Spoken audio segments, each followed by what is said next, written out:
Hello everyone, स्वागत है आप सभी का एग्ज़ाम गुरु यूट्यूब चैनल में।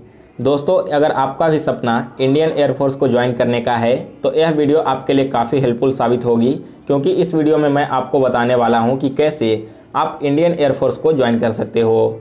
यहाँ पर मैं आपको इंडियन एयरफोर्स को ज्वाइन करने का टोटल 5 तरीका बताऊँगा। इसके अलावा मैंने अभी एक इंडियन एयरफोर्स का एग्ज़ाम भी क्वालिफाई किया है, तो वो कौन सा एग्ज़ाम था और कैसे मैंने उसको क्वालिफाई किया, वो सारी जानकारी आपको इस वीडियो में दूंगा। और साथ ही में दोस्तों आप लोगों को बताऊंगा कि कैसे आप इंडियन एयरफोर्स में एक फाइटर पायलट बन सकते हैं। तो सारी जानकारी पाने के लिए आप वीडियो को लास्ट तक देखिए और चलिए आज का वीडियो स्टार्ट करते हैं। तो आइए दोस्तों, सबसे पहला तरीका देखते हैं जिसके थ्रू आप इंडियन एयरफोर्स को ज्वाइन कर सकते हो। तो यह है एयरफोर्स XY ट्रेड, जो कि 12th लेवल पर करवाया जाता है। अब इसके में दोस्तों 2 तरह के ट्रेड होते हैं, एक है एक्स ट्रेड और एक होता है वाई ट्रेड। एक्स ट्रेड यहाँ पर टेक्निकल पोस्ट के लिए है और वाई टेक सारे नॉन टेक्निकल पोस्ट के लिए होते हैं। एक्स ट्रेड में जाने के लिए जो एज क्राइटेरिया रखा गया है वो है इंडियन एयरफोर्स की तरफ से 17 से 21 साल का। इसके अलावा इसमें जो एजुकेशनल क्वालिफिकेशन चाहिए उसमें आपको 12th पास होना ज़रूरी है, और 12th में जो आपका सब्जेक्ट होना चाहिए वो फिजिक्स, मैथ्स और इंग्लिश होना चाहिए। वही दोस्तों, अगर परसेंटेज की बात करें तो एडमिट कार्ड आपको मिले, इसके लिए आपका जो ओवरऑल परसेंटेज है 12th में वो मिनिमम 50% होना चाहिए, और जो आपने इंग्लिश सब्जेक्ट लिया है उसमें भी कम से कम 50% मार्क्स होने नेसेसरी हैं। इसके अलावा दोस्तों, अगर आपने 10+2 नहीं किया है यहाँ पर फिजिक्स, मैथ्स और इंग्लिश से, इसके जगह अगर आपने 3 साल का डिप्लोमा किए हुए हैं इंजीनियरिंग में, तब भी आप इस पोस्ट के लिए अप्लाई कर सकते हो। इसके बाद है वाई ट्रेड, जो कि नॉन टेक्निकल पोस्ट के लिए है। तो इस ट्रेड में एज क्राइटेरिया रखा गया है 17 से 21 साल। यहाँ पर एजुकेशन क्वालिफिकेशन भी आपका 12th पास है, लेकिन 12th यहाँ पर आपने किसी भी स्ट्रीम से किया हो, चाहे वो आर्ट्स हो, साइंस हो या फिर कॉमर्स से हो, आप इस पोस्ट के लिए अप्लाई कर सकते हो। ऊपर में आपने देखा था कि जो एक्स ग्रुप का था इसमें आपको केवल फिजिक्स, मैथ्स और इंग्लिश होना चाहिए, लेकिन यहाँ पर आपने किसी भी स्ट्रीम से 10+2 पास किया है तब आप अप्लाई कर सकते हो। जबकि जो मार्क्स परसेंटेज चाहिए यहाँ पर ओवरऑल 50% होना चाहिए, और इंग्लिश सब्जेक्ट में जो आपका लैंग्वेज पेपर होगा उसमें भी मिनिमम 50% नंबर होने ज़रूरी हैं।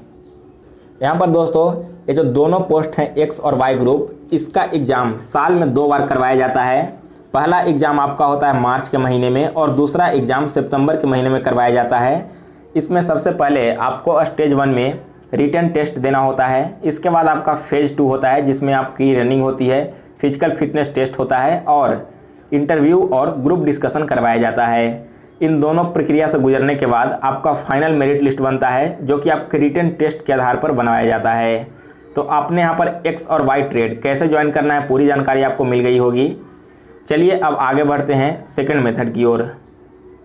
तो दूसरा तरीका भी दोस्तों 12th लेवल का ही है, और यह है NDA यानी कि नेशनल डिफेंस एकेडमी। यह एग्ज़ाम दोस्तों UPSC के द्वारा कंडक्ट करवाया जाता है, और इसमें जो आपकी एजुकेशनल क्वालिफिकेशन चाहिए वो आपका 10+2 होना चाहिए। अगर आप 12th पास हो तब आप इस पोस्ट के लिए अप्लाई कर सकते हो, और ख़ास करके एयरफोर्स और नेवी इन दोनों पोस्ट को ज्वाइन करने के लिए 10+2 में आपका फिजिक्स और मैथ्स ये दोनों सब्जेक्ट होने नेसेसरी हैं। इसके अलावा जो मार्शल स्टेटस होना चाहिए वो यहाँ पर अनमैरिड होना चाहिए। और दोस्तों जो यह एग्ज़ाम है NDA का, यह भी साल में 2 बार करवाया जाता है। इसके अगर एज क्राइटेरिया की बात करें तो इसमें जो एज रखा गया है वो 16.5 से 19.5 साल का रखा गया है। यहाँ पर दोस्तों सबसे पहले आपका एक रिटन टेस्ट करवाया जाता है। रिटन टेस्ट में क्वालिफाई करने के बाद आपको SSB इंटरव्यू के लिए बुलाया जाएगा, और उसके बाद आपकी मेरिट लिस्ट बनती है। आपका सिलेक्शन होने के बाद आपको ट्रेनिंग के लिए NDA खड़गवासला पुणे में भेज दिया जाता है, जहाँ पर एयरफोर्स के लिए आपको 3 साल की ट्रेनिंग पुणे में होगी। उसके बाद 1.5 साल के लिए आपको एयरफोर्स एकेडमी हैदराबाद ज्वाइन करना होगा। तो ये था दोस्तों आपका दूसरा तरीका जिसके थ्रू आप एयरफोर्स को ज्वाइन कर सकते हो। अब तीसरा तरीका है NCC स्पेशल एंट्री। तो यह क्या है, इसमें एज क्राइटेरिया 19 से 25 साल का रखा गया है, जबकि एजुकेशनल क्वालिफिकेशन आपको यहाँ पर ग्रेजुएशन पास होना ज़रूरी है, साथ ही में आपके पास NCC का सर्टिफिकेट होना चाहिए, तभी आप इस पोस्ट के लिए अप्लाई कर सकते हो। नेक्स्ट है दोस्तों, इसके बाद चौथा जो मेथड है वो है CDS यानी कि कंबाइंड डिफेंस सर्विस एंट्री। यह एग्ज़ाम ग्रेजुएशन लेवल पर करवाया जाता है और मैंने अभी यही एग्ज़ाम क्वालिफाई किया है। मेरा इस बार फर्स्ट अटेम्प्ट था और अभी मुझे आगे एसएसबी के लिए बुलाया गया है। तो यह एग्ज़ाम दोस्तों ग्रेजुएशन पास वालों के लिए होता है। इसके लिए आपको ग्रेजुएशन पास होना ज़रूरी है, चाहे आप किसी भी स्ट्रीम से ग्रेजुएशन क्वालिफाई किए हुए हों। लेकिन जो 10+2 है यानी कि इंटरमीडिएट में आपका जो सब्जेक्ट होना चाहिए वो फिजिक्स और मैथ्स होना चाहिए। भले ही आपने ग्रेजुएशन किसी भी स्ट्रीम से किया है, लेकिन 10+2 में आपका फिजिक्स और मैथमेटिक्स एक सब्जेक्ट होना चाहिए, तब आप यहाँ पर एयरफोर्स के लिए अप्लाई कर सकते हो। लेकिन अगर आप CDS के थ्रू आर्मी में जाना चाहते हो तब उसके लिए आपका 10+2 में कोई भी स्ट्रीम है तो चलेगा। यहाँ पर दोस्तों इसके लिए एज रखा गया है 19 से 23 साल का और इस पोस्ट के लिए केवल मेल ही अप्लाई कर सकते हैं। यहाँ पर भी यह जो एग्ज़ाम है CDS का वो साल में 2 बार करवाया जाता है, एक बार फरवरी के महीने में और दूसरा जो एग्ज़ाम होता है वो सितंबर और अक्टूबर के महीने में करवाया जाता है। तो यह भी बिल्कुल NDA के जैसा ही है। यहाँ पर आपको सबसे पहले रिटन एग्ज़ाम क्वालिफाई करना होगा। रिटन क्वालिफाई करने के बाद आपको SSB इंटरव्यू के लिए बुलाया जाएगा और फिर उसके बाद आपकी मेरिट लिस्ट तैयार होगी। तो दोस्तों CDS का सिलेबस क्या होता है, कैसे आप इसके लिए तैयारी कर सकते हो, वो मैं आपको इस वीडियो के लास्ट में पूरे एक्सप्लेन करूँगा। यहाँ पर बस इतना जान लीजिए कि यह एग्ज़ाम साल में 2 बार करवाया जाता है और ग्रेजुएशन लेवल पर यह एग्ज़ाम कंडक्ट होता है। और इसी एग्ज़ाम के थ्रू दोस्तों आप इंडियन एयरफोर्स में फाइटर पायलट बन सकते हो। तो इसके बारे में आगे चर्चा करेंगे। चलिए हम अपने अगले मेथड की ओर देखते हैं और कौन कौन से ऑप्शन है आपके पास एयरफोर्स को ज्वाइन करने का। तो जो 5वां तरीका है और सबसे लास्ट वो है FCAT एंट्री। यह एग्ज़ाम भी दोस्तों ग्रेजुएशन लेवल पर करवाया जाता है और यह एग्ज़ाम साल में 2 बार कंडक्ट होता है। इस एग्ज़ाम के लिए जो एज क्राइटेरिया रखा गया है वो 20 से 24 साल का है और यहाँ पर एजुकेशनल क्वालिफिकेशन में आपको ग्रेजुएशन पास होना ज़रूरी है। इसके साथ ही 12th लेवल पर आपका फिजिक्स और मैथ्स होना चाहिए।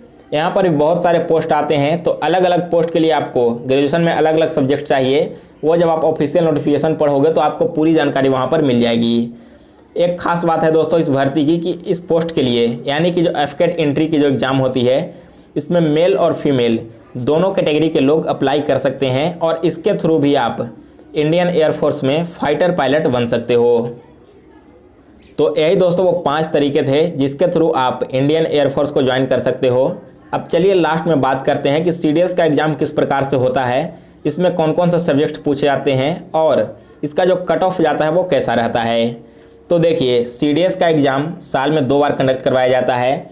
इसमें कुल 4 तरह के पोस्ट होते हैं। पहला पोस्ट है IMA यानी कि इंडियन मिलिट्री एकेडमी, दूसरा है एयरफोर्स एकेडमी और तीसरा है इंडियन नेवल एकेडमी यानी कि नेवी। इसके अलावा एक और पोस्ट होता है जो कि OTA है। OTA का मतलब है ऑफिसर ट्रेनिंग एकेडमी। तो देखिए यहाँ पर जो IMA, एयरफोर्स एकेडमी और इंडियन नेवल एकेडमी ये तीनों पोस्ट हैं। इसके लिए एक तरह का एग्ज़ाम कंडक्ट करवाया जाएगा और OTA के लिए अलग तरह का एग्ज़ाम होता है। अब इन दोनों में डिफरेंस क्या है कि यहाँ पर आपको जो एग्ज़ाम कंडक्ट होगा उसमें 3 सब्जेक्ट्स के एग्ज़ाम देने होंगे। पहला है आपका मैथ्स का पेपर, दूसरा है इंग्लिश का पेपर और तीसरा है GK GS का पेपर। जबकि OTA पोस्ट के लिए आपको केवल इंग्लिश और GK इन्हीं दोनों का पेपर्स देना होगा, मैथ्स का पेपर नेसेसरी नहीं है। इसके अलावा जो IMA, AFA और INA है इन तीनों पोस्ट के लिए केवल मेल अप्लाई कर सकते हैं, जबकि OTA पोस्ट के लिए मेल और फीमेल दोनों कैटेगरी के लोग अप्लाई कर सकते हैं। यहाँ पर दोस्तों आपका जो एग्ज़ाम होगा वो हर एक पेपर 100 नंबर का होगा, यानी कि यह जो एग्ज़ाम होगा वो टोटल 300 मार्क्स का होगा और जो OTA का एग्ज़ाम होता है वो 200 एग्ज़ाम का होता है। और अगर इसके कट ऑफ की बात करें तो 300 में जो कट ऑफ जाता है वो लगभग 125 to 130 के बीच में रहता है। वही OTA का जो कट ऑफ होता है वो लगभग 85 to 90 के बीच जाता है। तो आप यहाँ पर देख रहे हो कि इसका कट ऑफ कितना लो रहता है। 300 में से केवल आपको 125 से 30 नंबर लाने होते हैं कट ऑफ को क्वालिफाई करने के लिए। वही इधर OTA में 200 में से केवल आपको 85 से 90 नंबर लाने होते हैं। लेकिन यहाँ पर जो पेपर होता है उसका लेवल काफ़ी हाई होता है, आपको बिल्कुल डीपली तैयारी करनी होगी तब आप इस एग्ज़ाम को क्वालिफाई कर सकते हो। अगर आप CDS के थ्रू इंडियन एयरफोर्स में फाइटर पायलट बनना चाहते हो तो इस एग्ज़ाम को क्वालिफाई करने के बाद जब आपका CDS के बाद SSB का इंटरव्यू करवाया जाता है तो उस समय एक टेस्ट लिया जाता है PBT। इस टेस्ट के थ्रू ही आपको डिसाइड किया जाएगा कि आप फाइटर पायलट बनने लायक हो या नहीं हो। वहाँ पर अगर आपने इस टेस्ट को पास कर लिया एसएसबी के इंटरव्यू के साथ में, तब आपको आगे फिर ट्रेनिंग के लिए भेजा जाता है और वहाँ पर जो ट्रेनिंग होती है उस पूरे ट्रेनिंग को आपको कंप्लीट करना होगा। अगर आपने पूरे सही से सारे ट्रेनिंग को कंप्लीट कर लिया तभी आपको एक फाइटर पायलट के रूप में वहाँ पर पोस्ट दिया जाएगा, अदरवाइज आपको जो भी ग्राउंड ड्यूटी है उस पोस्ट पर रख दिया जाता है। तो आई होप दोस्तों कि आपने सारे तरीके को अच्छे से समझ लिया होगा कि कैसे आप इंडियन एयरफोर्स को अच्छे से ज्वाइन कर सकते हो। इसके अलावा आगे मैं और कौन से टॉपिक पर वीडियो बनाऊं, इसके बारे में आप हमें कमेंट करके ज़रूर बताइएगा। और अगर आपको यह वीडियो पसंद आया हो तो इसे लाइक और शेयर कीजिए।